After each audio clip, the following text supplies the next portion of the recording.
से शुरू हुई है। हमारे पास 27 अक्टूबर को जनपद रामपुर में लगभग 17,57,000 वोटर्स हैं जो रजिस्टर्ड हैं। ये जो पूरी प्रक्रिया है इसमें जो अक्टूबर 2025 की जो वोटर लिस्ट है उसके वेरिफिकेशन की प्रक्रिया है, उसके वैलिडेशन की ये प्रक्रिया है। इसमें जो सभी वोटर्स हैं उनको एक गणना प्रपत्र दिया गया है जिसको हम इन्यूमरेशन फॉर्म कहते हैं। उस इन्यूमरेशन फॉर्म को उनको भर के देना है बीएलओ को, और अगर वो उसको सीधे भी ऑनलाइन पोर्टल पर भर सकते हैं, और अगर वो ऐसा नहीं कर पा रहे हैं स्वयं से तो बीएलओ की मदद लेके भी उसको भर सकते हैं। अगर उनका स्वयं का या उनके माता पिता किसी संबंधी का 2003 की वोटर लिस्ट की सूची में नाम है तो वो उसका उल्लेख अपने जो गणना प्रपत्र है उसमें करेंगे। इसके बाद सभी जो इन्यूमरेशन फॉर्म है जब कलेक्ट हो जाएंगे तो जिनका 2003 से मैपिंग हो रहा है वो वैलिडेट हो जाएगा, और उसके अतिरिक्त जो इन्यूमरेशन फॉर्म के सापेक्ष जो वोटर्स होंगे उनको एक नोटिस इश्यू होगा, और उस नोटिस के क्रम में उनको अपने आयु निवास संबंधी प्रपत्र जो है प्रस्तुत करने होंगे। बीएलए के माध्यम से उनको कलेक्ट कर लिया जाएगा और ईआरओ का उसमें अंतिम निर्णय होगा, और उनका वोटर कार्ड अगर वो सही पात्रता अर्हता रखते हैं तो वो बन जाएगा। सर ये गलतफहमियां लोगों के बीच में पनप रही है, उनको थोड़ा सा क्लियर कर दीजिए। आप कोई गलतफहमियां उसका जिक्र जैसे फोटो को लेकर लोगों के मन में कई सारे सवाल हैं कि फोटो किस तरह से खींचेगा, देखिए जो आगे हम वोटर बन पाएंगे। आयोग की एप्लीकेशन है जिसके माध्यम से फॉर्म को अपलोड किया जाना है, उसमें एक ऑटोमेटेड सॉफ्टवेयर है जो फोटो को कैप्चर करता है। उसमें जो ह्यूमन फेस है उसके शेप का पैटर्न बना हुआ है, और जब उस पैटर्न में फोटो फिट हो जाता है जो आपके फॉर्म पे लगा हुआ है वो उसको कैप्चर कर लेता है। तो इसमें कहीं भी पैनिक होने की जरूरत नहीं है।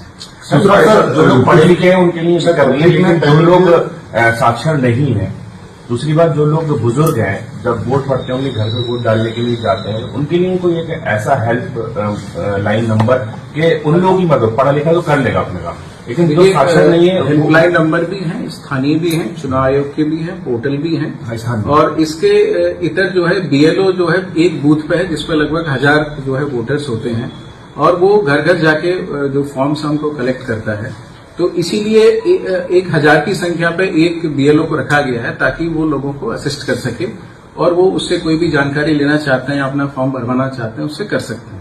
इसके साथ ही सभी राजनीतिक पार्टियों ने भी बूथ लेवल एजेंट्स अपने नियुक्त किए हैं, और वे भी उनके माध्यम से भी लोग जानकारी या मदद प्राप्त कर सकते हैं। SIR के बाद में कुछ ऐसा तो नहीं है कि लोगों के दिमाग में है कि हम वोटर बन ही नहीं पाएंगे, हम छूट ही जाएंगे, पता नहीं जाने क्या हो जाएगा। देखिए मैंने आपसे कहा कि जो अक्टूबर 2025 को हमारी जो मतदाता सूची है ये उसका जो है पुनरीक्षण है, उसका वेरिफिकेशन हो रहा है, और इसके बाद भी अगर कोई व्यक्ति छूट जाता है तो एक वो फ्रेश फॉर्म 6 भर के, जैसे रूटीन में समरी रिवीजन में होता है, उस प्रक्रिया के अंतर्गत अपना वोट बनना। तो चाहे उसका वोट ऑलरेडी बना हुआ है और उसके बाद में फॉर्म नहीं पहुंचा, वोट ऑलरेडी बना हुआ है और ये फॉर्म नहीं पहुंचा, ये फॉर्म 100% सबको देना है और सभी के फॉर्म को अपलोड करना है। ये बीएलओ की जिम्मेदारी है, ये हमारी जिम्मेदारी है, इसको हम सुनिश्चित करेंगे। सर पब्लिक में इन केस फॉर्म दिया है और अगर वो उस फॉर्म को वापस नहीं कर रहे हैं तो 3 बार बीएलओ उनके आवास पे जाएगा, तो प्रयास करेगा कि उनसे संपर्क करेगा और इसको लिखित रूप में लेके आएगा। अगर वो 3 बार जाने पर भी नहीं मिलते हैं तो उसको एब्सेंट मार्क किया जाएगा। ये जो फॉर्म कलेक्टर कुछ लोगों ने ये कहा है कि उनके वोटर आईडी है उनके पास, लेकिन ये फॉर्म नहीं मिला, और बीएलओ के पास गए तो बोला हमारी डेटा में है नहीं फॉर्म, हमारे लिस्ट में नहीं, लेकिन उनके पास वोटर आईडी वगैरह बना है, पिछले में वोट डालने होता अभी उन्होंने नगर पालिका में कई लोग इस तरीके के। ऐसा कोई भी प्रकरण है वो हमारे तहसील में या मुख्यालय पर संपर्क कर सकते हैं, ऐसी सभी समस्याओं का निदान करेंगे। सर क्या लगता है अगर वोटर कार्ड बना हुआ है तो हमारे पास सूची है, पूरे 17.5 लाख लोगों की सूची है, जितने वोटर कार्ड बने हैं वो पूरी सूची हमारे पास है। अतः यह संभव नहीं है कि उसका वोटर कार्ड बना हुआ है और उसका लिस्ट में नाम नहीं है, फिर भी अगर ऐसा कोई प्रकरण आता, हाँ, अगर फॉर्म नहीं पहुंचा है तो अभी हो सकता है कुछ 50-100 लोगों को अभी भी फॉर्म न मिला हो, वो संपर्क कर सकते हैं, उनको फॉर्म मिल जाएगा। और 100% लोगों को फॉर्म दिलाना जी। ये हमारा काम है, ये हम सुनिश्चित करेंगे। डीएम साहब, क्या लगता है एसआईआर के बाद एसआईआर से शासन प्रशासन की पारदर्शिता बढ़ेगी? अगर बढ़ेगी लगता है तो कैसे? ये शासन प्रशासन की पारदर्शिता से संबंधित नहीं है, ये जो मतदाता सूची है उसके पारदर्शिता से संबंधित है। जो मतदाता सूची है उसका वैलिडेशन, उसका वेरिफिकेशन, पुनरीक्षण किया जाना है, जो प्रक्रिया की जा रही है। सर, चिंता में इसको लेके काफी भ्रम है, खासकर कम्युनिटी में, कि अगर वोटर कार्ड ये नहीं बना तो पता नहीं क्या क्या हो जाएगा। इसको लेके आपका क्या संदेश है? वोटर कार्ड बनाने की जो प्रक्रिया है ये पब्लिक में है, चुनाव आयोग के पोर्टल पे है, बीएलओ के माध्यम से भी सूचना दी जा रही है। और मैं आपको बता दूं, सभी पार्टियों के बूथ लेवल एजेंट्स सभी ने नामित किए हैं, वो अपने बूथ लेवल एजेंट के माध्यम से भी लोगों को जानकारी दे रहे हैं, उनके फॉर्म भरवाने में मदद कर रहे हैं।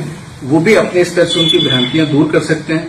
ये ओपन और ट्रांसपेरेंट प्रोसेस है, सभी कुछ ऑनलाइन उपलब्ध है, कहीं से कोई इस प्रकार की दिक्कत नहीं आने वाली है। मतलब ना तो किसी वोटर को कोई परेशानी आने देंगे आप, और ना किसी तरह की समस्या है, लोग ना घबराएं। जो सारा प्रोसेस है वो ऑनलाइन है और डिजिटाइज्ड है। 100% एक्यूरेसी के साथ इसको किया जाना है, इसमें कहीं कोई एरर की गुंजाइश ही नहीं। सर, एसआईआर से जनता को क्या सीधा लाभ मिलने वाला है? कुछ दो उदाहरण देकर बताइए।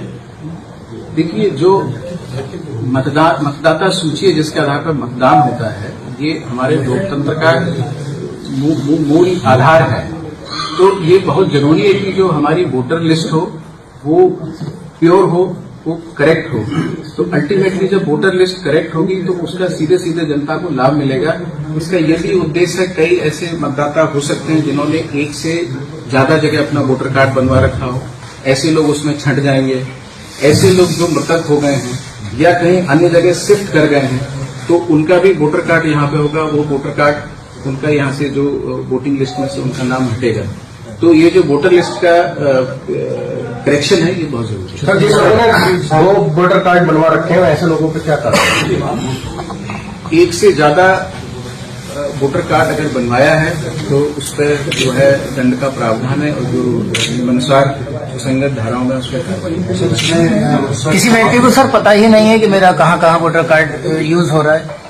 ये उनकी जिम्मेदारी है, उनको पता होना चाहिए। कानून की अनभिज्ञता ये आधार नहीं है। अगर आप कानून का उल्लंघन सर, सवाल मैं दोहरा रहा हूँ सर, इसको लेकर बड़ी भ्रांतियां हैं।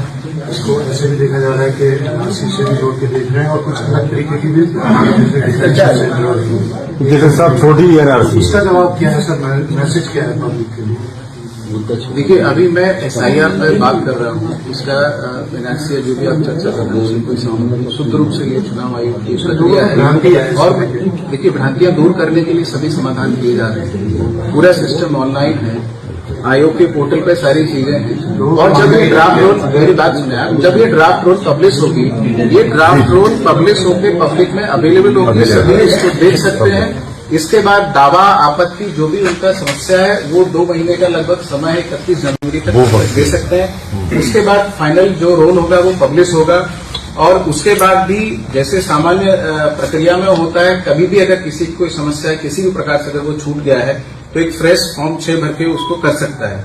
जहां तक आपने भ्रांतियों की बात कही या किसी वर्ग विशेष की आप बात कर रहे हैं, मैं पूर्व में भी आपको बता चुका हूं कि